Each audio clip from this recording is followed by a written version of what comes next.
अगर आप सभी स्टूडेंट्स चाहते हैं कि आपको ऐसा कंटेंट मिले जिसे करने से आपको बहुत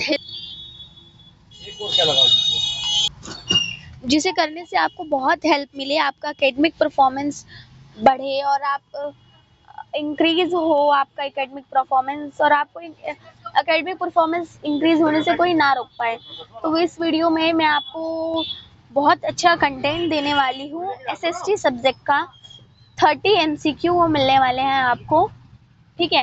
तो ये एमसीक्यू आपको बहुत अच्छे से करने हैं। और hello everyone, to welcome my YouTube channel. SST के मतलब जो इम्पोर्टेंट क्वेश्चन है ये आपको बहुत हेल्पफुल रहने वाले हैं, और अगर आप ये नहीं करते हैं तो इसी में आप ही का घाटा है, ठीक है, मेरा कुछ नहीं जाता है। तो इसलिए ही स्टार्ट करते हैं वीडियो का पहला क्वेश्चन से। विच of the following official language of India? India की ऑफिशियल लैंग्वेज कौन सी है? इसका आंसर आप मुझे कमेंट में भी बताएंगे और मैं आपको बता भी देती हूँ। फर्स्ट और सेकंड ये दोनों ही हैं, तो ओनली 1 एंड 2 आंसर करेक्ट हो गया डी, ठीक है। उसके बाद क्वेश्चन आता है second, which of the following state are related to Sardar Sarovar water resource project? जो सरदार सरोवर जो प्रोजेक्ट है वो कहाँ से रिलेट करता है? First Gujarat, second Tamil Nadu, third Karnataka, D Kerala. तो इसका आंसर है ए, गुजरात, ठीक है। Identify the incorrect statement. Incorrect जो मैच है इसका उसको आपको आइडेंटिफाई करना है। Union list currency, A option B union list education, option C union list trade और यूनियन लिस्ट फॉरेस्ट। तो इसका आंसर है यूनियन लिस्ट करेंसी। जो यूनियन लिस्ट है देखो, एजुकेशन और ट्रेड और फॉरेस्ट को नहीं प्रेफर करती, वो केवल करेंसी को प्रेफर करती है। तो इसका ऑप्शन है ए, ठीक है। उसके बाद आता है fourth, there is a heavy rainfall of the Mrs Neeraj yet the masses of shortage of the water her state according to your step and should be taken by Mrs Neeraj and residents of से our shortage to water convey, ठीक है। Water को convey करने के लिए अब इसके मैंने 3 ही ऑप्शन रखे हैं आप लोगों के लिए। Every family should be collect rain water, A option, क्या उसकी पूरी फैमिली को रेन वाटर को कलेक्ट करना चाहिए, ठीक है। Second, migrate to some other state, उसे किसी और स्टेट में चले जाना चाहिए, ठीक है। सी, जो मतलब गवर्नमेंट है उसको चेंज कर देना चाहिए वहां के गवर्नमेंट को। तो आपको क्या लगता है इसका आंसर? आप मुझे फोर्थ का भी मुझे कमेंट में करके बताएंगे, ठीक है। और इसका आंसर आपको मैं बता दूं, चलो मैं आपको इसका आंसर आपके कमेंट में ही चेक करके आपको रिप्लाई करूंगी, ठीक है। तो इसका आंसर है ए, ठीक है। देखो, किसी और स्टेट में जाना भी गलत है, गवर्नमेंट चेंज करना भी गलत है भाई। अगर पानी की कमी है तो गवर्नमेंट थोड़ा ना पानी लाके डाल देगी, गवर्नमेंट पानी लाके नहीं डालेगी। तो इसलिए ही आपका आंसर है ए। Which region are protected in Sri Lanka by making law of 1956? 1956 के लॉ में श्रीलंका ने किस को प्रोटेक्ट किया था? बुद्धिज्म को। Option A is correct. When was the first cloth mill was establish in Mumbai? Mumbai में पहली क्लॉथ मिल एस्टेब्लिश हुई थी, कहाँ हुई थी पहली क्लॉथ मिल एस्टेब्लिश? 1854 में। Option B is correct. Seventh incorrect match, ठीक है। इसका मैं आपको पहले ट्रिक बताऊंगी, ठीक है, और इसका आप मुझे आंसर कमेंट में ही बताएंगे। कमेंट में आप इसका आंसर मुझे बताइए, ठीक है। देखो, एक होता है इसमें होल्डिंग टुगेदर, एक होता है कमिंग टुगेदर, ठीक है। तो अब इसमें इनकरेक्ट मैच करना है। तो देखो, कमिंग टुगेदर में देखो यूएसए तीनों है, तो इसका ये होगी ट्रिक, ठीक है। और होल्डिंग टुगेदर हो गया एसबीआई, ठीक है। देखो, एसबीआई, एस से स्टेट, आई से इंडिया, बी से Belgium, USA United state of America, Switzerland, Australia. ठीक है, तो ये कंट्री के नाम दिया हुआ है, एक ट्रिक है। ठीक है, तो देखो अब कमिंग टुगेदर, ए, ये और ये कमिंग टुगेदर एग्जाम्पल हो गया, बचा ये, तो इसका आंसर है बी वाला, बी ऑप्शन करेक्ट है। उसके बाद arrange the following the historical event in chronological order and the select correct option. ठीक है, क्रोनोलॉजिकल ऑर्डर का मतलब है इसे एक के बाद एक सही तरीके से लगाइए। फर्स्ट ऑप्शन है Jallianwala Bagh miscarriage, second Champaran Satyagraha, third Bardoli गिरफ्तार Satyagraha, fourth Mahatma Gandhi return from South Africa. ठीक है, तो इसका ऑप्शन अब आप बताइए या मैं बताऊं? तो इसका आंसर है सी। कैसे है? 4 3 2 1, पहले महात्मा गांधी आए थे, फिर चंपारण सत्याग्रह हुआ, फिर जलियांवाला बाग मिसकैरेज हुआ, फिर बरदौली सत्याग्रह हुआ, तो इसलिए इसका आंसर है सी, सी इज करेक्ट। उसके बाद 9th क्वेश्चन है which of the following step could be the civil war of Belgium. Belgium की सिविल वॉर हुई थी तो उन्होंने क्या स्टेप उठाया था? ठीक है, फॉर्मिंग ऑफ कम्युनिटी गवर्नमेंट, ये स्टेप उठाया था? नहीं। B, by transferring the central government to religion government, जो मतलब जो सेंट्रल गवर्नमेंट थी क्या उन्हें धर्म के हाथ में दे दिया था कि भाई तुम हिंदू हो तो तुम्हारी गवर्नमेंट चलेगी, तुम मुस्लिम हो तो तुम्हारी गवर्नमेंट चलेगी? नहीं, तो सेकंड भी हो गया गलत। Third option, by providing the majority of Dutch speaking of the people in central government immediately by the equal representation by the Brussels government। उन्होंने क्या करा था कि डच स्पीकिंग वाले लोगों को सेंट्रल गवर्नमेंट में इमीडिएटली बुलाकर सारे इक्वल रिप्रेजेंटेशन ब्रुसेल गवर्नमेंट के हाथ में दे दिए थे। तो answer C is correct. Where is the headquarter of European union located? European union का हेडक्वार्टर कहाँ पर है? बहुत इंपॉर्टेंट क्वेश्चन है, हर साल के पेपर में आता है, इसे इंपॉर्टेंट मार्क कर लो। Brussels. Which state first start joining the management of India? India का मैनेजमेंट फॉरेस्ट के हाथ से मिसिंग है लिखना थोड़ा सा। फॉरेस्ट में किसने हाथ बढ़ाया था इंडिया के लिए? सबसे पहले हाथ बढ़ाया था ओडिशा ने। किसने हाथ बढ़ाया था? ओडिशा ने। तो ऑप्शन बी इज करेक्ट। और उसके बाद है ये महात्मा गांधी की एक स्टेटमेंट है, तो ये उन्होंने क्यों कही थी ऐसी statement? In the contents of religion movement, पहले स्टेटमेंट पढ़ते हैं, sorry. Enough for everyone body needed पर नॉट एनीवन रीड। ठीक है, अगर तुम्हें किसी चीज की बहुत ज्यादा जरूरत है पर तुम्हें वो चीज फिर भी नहीं हो पा रही तुम्हारे लिए, वो चीज तुम फिर भी नहीं ले पा रहे हो, तो वो क्यों नहीं ले पा रहे हो वो? ठीक है, अब देखो अभी तो हम सारा कुछ यूज कर ले रहे हैं, नेक्स्ट जनरेशन के लिए कुछ नहीं छोड़ रहे। ठीक है, तो वो कहाँ से यूज करेंगे? तो इसलिए ही रिसोर्स कन्वर्जेशन के लिए महात्मा गांधी ने ये बात कही थी। इसका आंसर डी करेक्ट है। उसके बाद question number 13, Sariska wild life sanctuary. Sariska wild life sanctuary कहाँ पर है? आसम में। कहाँ पर है? आसम में। ठीक है,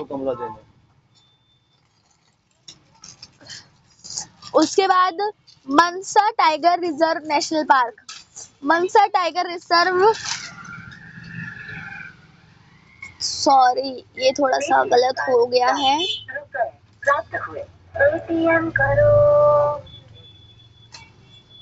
सरिस्का वाइल्ड लाइफ सेंचुरी कहाँ पर है? राजस्थान में। सेकंड, मनसा टाइगर रिजर्व कहाँ पर है? Received 10 rupees आसम on में। Paytm. नेशनल पार्क ऑफ बंदरगाह, बंदरगाह का नेशनल पार्क कहाँ पर है? मध्य प्रदेश में। और उसके बाद परियार टाइगर रिजर्व कहाँ पर है? केरला में।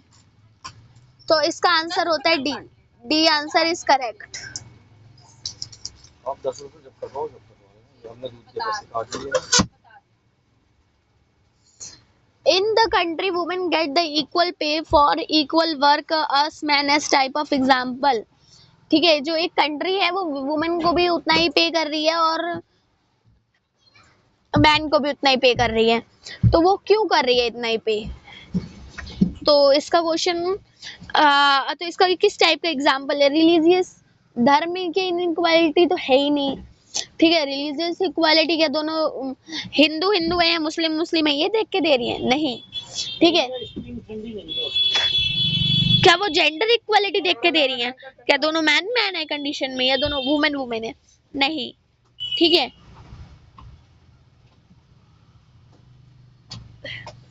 जेंडर इनइक्वालिटी, जेंडर इनइक्वालिटी के दोनों जेंडर इनइक्वालिटी है इसलिए वो दे रहे हैं, वो देख रहे हैं जेंडर इक्वालिटी कि दोनों का मतलब सही तरीका क्या है, अभी स्ट्रिंग लगाई हुई सही तरीका क्या है दोनों का काम करने का। एक दे दो 5 वाला बंडल। इसका आंसर है डी। अगला क्वेश्चन आता है 15। Identify the soil of basic is the following characteristic, ठीक है। The soil of gently made sand the texture and saline, वो टेक्सचर्स भी है और सैलिन भी है, ठीक है। नमकीन भी है, पैसा देने की बात है, ठीक है। और जो सॉइल है वो कल्टीवेटेड इरिगेटेड प्रॉपर्ली, जो उसकी इरिगेशन है वो प्रॉपरली हो रही है। ऐसा क्या फॉरेस्ट सॉइल में होता है? नहीं। ब्लैक सॉइल में होता है? नहीं। लेटरल सॉइल में होता है? नहीं। तो इसका आंसर है arid soil, answer C is correct. क्या होता है आदमी अगला ये आप टेबल बहुत ध्यान से देखिए, बंदे पैसे देके जाते नहीं है ये लोग, ठीक है। तो read the given data is the following, income is mostly equal distribution of income. ऐसा कौन सा इसमें से कंट्री है जो इक्वल डिस्ट्रीब्यूशन कर रही है पैसों का? ठीक है, अनइक्वल, यहाँ पे अनइक्वल आना था। ऐसी कौन सी कंट्री है जो अनइक्वल डिस्ट्रीब्यूशन कर रही है पैसों का? तो पहली कंट्री पहले सिटीजन को तो 3000 दे रही है, दूसरे को भी 3000 दे रही है, चौथे को 4000 दे रही है, ठीक है। पहली कंट्री दूसरी कंट्री दूसरे को 4000 दे रही है, दूसरे को जने को 3000 दे रही है, और तीसरे जने को 4000 दे रही है। तीसरी कंट्री जो है वो पहले जने को 500 दे रही है, दूसरे जने को 7000 रुपए दे रही है, 70,000 रुपए, और तीसरे जने को 5000 दे रही है। कंट्री जो 4 है वो पहले जने को तो 2400 दे रही है, दूसरे जने को 2800, और तीसरे जने को 2600, ठीक है। तो जो अनइक्वल वो जो डिस्ट्रीब्यूशन है वहां का, वो कौन सी कंट्री का है? तो अनइक्वल डिस्ट्रीब्यूशन है 3 कंट्री का, ठीक है। देखा जाता है, माना जाता है कि काम के हिसाब से पैसा देना चाहिए, पर फिर भी अनइक्वल डिस्ट्रीब्यूशन कंट्री सी का है, तो इसका ऑप्शन करेक्ट है सी। उसके बाद आता है when was the Mahatma Gandhi national rural employment guarantee act, ठीक है। गारंटी एक्ट नेशनल रूरल, ठीक है, जिसे बोलते हैं मनरेगा एक्ट, मनरेगा एक्ट, वो स्टार्ट हुआ था 2005 में, आंसर सी इज करेक्ट। एक सेकंड लीटर में। नेक्स्ट क्वेश्चन है कि जो मतलब ऐसे कौन सी कंट्री है, मतलब सेक्टर है आज के टाइम पे वो प्रोटेक्टेड है और एक्वेटिक नेचुरल रिसोर्स के लिए बहुत अच्छा माना जाता है। नेचुरल रिसोर्स, पेड़ पौधे बनता है वहां से, तो ये कौन सा है? प्राइमरी, ठीक है। इसकी क्लैरिफिकेशन भी मैं जब इसका चैप्टर लेकर के आऊंगी वहां पे आपको बहुत अच्छे से बताऊंगी, ठीक है। नेक्स्ट आता है the decision regarding saving not a activity of self help group by taken, ठीक है। अगर जो सेल्फ हेल्प ग्रुप का कोई भी वो होता है, मतलब इस सेल्फ हेल्प ग्रुप का कोई भी डिसीजन होता है, वो कौन लेता है? बैंक लेगा? नहीं। नॉन गवर्नमेंट ऑर्गेनाइजेशन लेगी? नहीं। और रिजर्व बैंक ऑफ इंडिया लेगा? क्या मतलब एक छोटा सा सेल्फ हेल्प ग्रुप है, उसका क्या जो डिसीजन है वो रिजर्व बैंक ऑफ इंडिया लेगा? नहीं। तो इसलिए इसका आंसर है B, B answer is correct. जो ग्रुप है सेल्फ हेल्प ग्रुप का डिसीजन मेंबर तो लेंगे उसी के, ठीक है।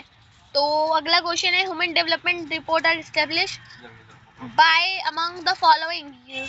ऐसा कौन सा मतलब ह्यूमन डेवलपमेंट रिपोर्ट है वो कौन बनाता है? यूएनडीपी, यूएनएससीपी, सी ऑप्शन है UNESOC एंड डी ऑप्शन है WHO। WHO की फुल फॉर्म क्या है कमेंट में बताएं। और जो ए ऑप्शन है ये इसका करेक्ट है, तो ए ऑप्शन इज करेक्ट। उसके बाद आता है which of the following among an example of leguminous crop. Leguminous crop कौन सी है? Option D is correct, pulses. ठीक है,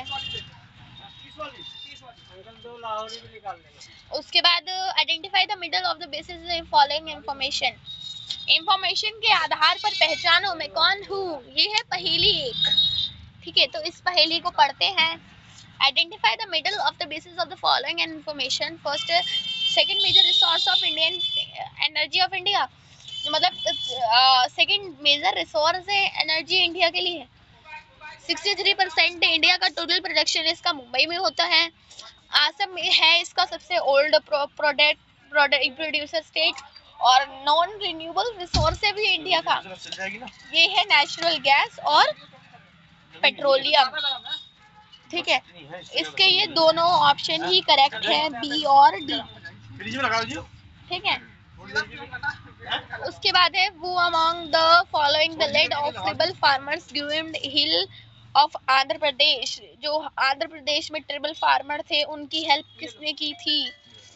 उनको लेड किसने किया था? उनको एकजुट किसने किया था? अलुई सीताराम राजू। ठीक है, बाबा रामचंद्र राय ने तो नहीं किया था, फिर अलुई कृष्णचंद्र देव ने भी नहीं किया था, तो इसका आंसर है ऑप्शन बी, अलुई सीताराम राजू। ठीक है, which magazine did James August Hicky edit. जो मतलब मैगजीन है जेम्स अगस्ती की, उसको किसने एडिट किया था? उसको एडिट किया था बंगाल गैजेटेट ने। तो इसका आंसर ए है करेक्ट। हाँ लाइट चली गई होगी तभी वो ठीक है, आया इसीलिए तो अब उसके बाद है वो रोक के तुम्हें दे रहा हूँ। said the when France is wall is Europe gets cold। मतलब जो इसमें ये लिखा है कि जो फ्रांस जब छींकता है तो यूरोप को ठंड लग जाती है। तो ये किसने कहा था? ये किसने कहा था? ये कहा था मेटरनिक। तो ऑप्शन ए इज करेक्ट। इसकी स्टेटमेंट यहाँ पे थोड़ी सी गलत है, इसकी स्टेटमेंट मैं करेक्ट कर देती हूँ।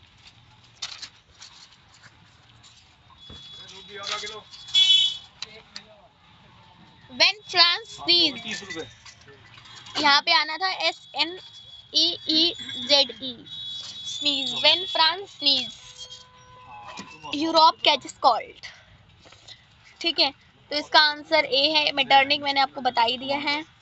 उसके बाद असर्शन एंड रीजन। असर्शन है कि जो पोटैटो है वो इंग्लैंड में उगा 1845 से लेके 1849 तक। ठीक है, इसका रीजन है कि पोटैटो की बहुत लिटिल कल्टिवेशन थी, मतलब कि वो बहुत कम उस पे उग रहा था। तो इसका ए ऑप्शन करेक्ट है। क्यों? But assertion and reason are true and reason is a correct explanation of assertion। ठीक है, कि मतलब जो इसका assertion है वो भी करेक्ट है और रीजन है वो भी करेक्ट है। रीजन करेक्ट क्यों है? क्योंकि इसका जो एक्सप्लेनेशन है assertion है कि वो बहुत ज्यादा करेक्ट है। ठीक है, और उसके बाद आता है 27 question. The UN role of man and woman are society is called unequal। Unequal role of given to man, मतलब अगर कोई मैन और वुमेन को अनइक्वल रोल दिया जाता है तो वो किस चीज को डिवाइड कर रहा है? कास्ट को डिवाइड कर रहा है। अगर मैन और वुमेन को अलग अलग माना जा रहा है तो वो कास्ट को डिवाइड कर रहा है, उनकी रिलीजन को डिवाइड कर रहा है, उनके पॉलिटिकल डिवीजन को कर रहा है, मतलब उसको काट रहा है। और जेंडर डिवाइड कर रहा है क्या? वो मैन और वुमेन दोनों अलग अलग जेंडर है, इसलिए डी ऑप्शन इसका करेक्ट है। और अनइक्वल रोल जेंडर डिवीजन पर ही होता है। उसके बाद है 28 क्वेश्चन। 28 क्वेश्चन ये है कि आउटकम ऑफ डेमोक्रेसी में नॉन एंडोर्सेबल डेमोक्रेटिक सिस्टम क्या था। वो ये था कि इक्वलिटी फॉर लो के पहले इक्वलिटी नहीं दिखाई जाती, ठीक है। अब क्या मतलब जो रूल ऑफ मेजॉरिटी, इसका आंसर है बी। रूल ऑफ मेजॉरिटी कि मतलब क्या, मतलब अगर गवर्नमेंट अगर 4 लोग हैं, 4 में से बी इंसान जीता है तो क्या सरकार एसीडी की चलेगी? नहीं, सरकार बी की ही चलेगी। तो इसलिए ही नॉट अकॉर्डिंग